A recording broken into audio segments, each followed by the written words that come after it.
ok ở con chào chơi cùng chồng ba nhâm bát mua san ramo chi à cái này giúp sala antara chết chi ngày hò rất đây thì cái dụng bên trên đó đại bàn bao chụp con có đôi chia nè lục cru có đôi chia mai nơiประจำការអង្គការមួយឈើបាទក្នុងនាមខ្ញុំជាអគ្គនាយកបាទបានប្រម៉ែប្រមូលពីមេដាបៃតាក៏ដូចជាអ្នកអាណាព្យាបាលសិស្សបានជាសំភារៈមានទាំងសម្លៀកបំពាក់តំណជាវិច្រើនណាហើយក៏មានថ្ងៃនេះមានបាទ green tea បាទយើងមាន green tea ជាង100បាទជាង100កំប៉ុងណាបាទមានតកកនេះមកស្រាប់ហ្មងបាទដើម្បីបានចែកជូនកូនបានពិសាអូខេអញ្ចឹងថ្ងៃនេះអ្នកខ្ញុំពិតជារីករាយហើយអ្វីដែលខ្ញុំចែករំលែកទៅដល់កូនណាដើមកាលពីឆ្នាំទៅលោកគ្រូបានចែករំលែកថាមានតែអនាគតទេធ្វើឲ្យកូនមានសុខភាពល្អអញ្ចឹងលោកគ្រូនឹងជម្រាបទៅដល់កូនទាំងអស់ថាអ្វីទៅដែលហៅថាកូនល្អ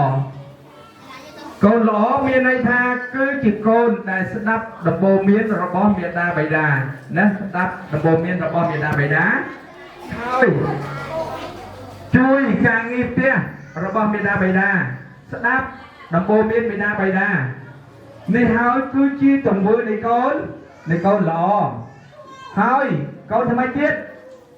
ដើម្បីឲ្យពុកម្ដាយសប្បាយចិត្តកូនថ្មីក្នុងនាមជាកូនល្អបាទខំរៀន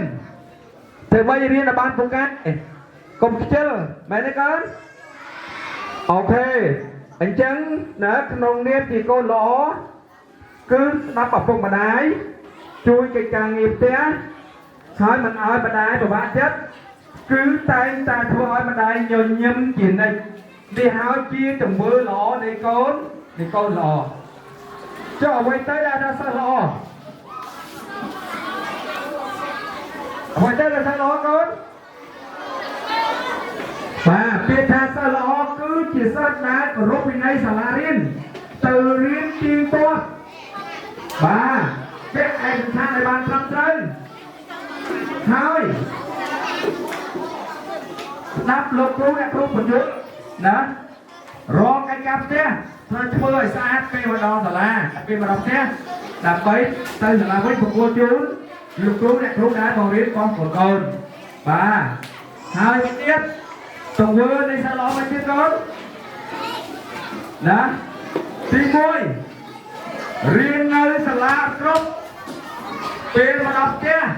ទៅរៀនបន្ថែមដើម្បីឲ្យវាគ្រប់អូខេបាទចាត់កូនទៅរៀនបន្ថែមណាហើយអ្នកណាដែលបញ្យល់កូនអាចជំរាបសួរលោកគ្រូអ្នកគ្រូក៏ដូចជាអ្នកអាណាព្យាបាលរបស់យើងណាដើម្បីឲ្យគាត់បានជួយគឺកូនបាទតោះដល់សូមចែកឲ្យលឺមួយ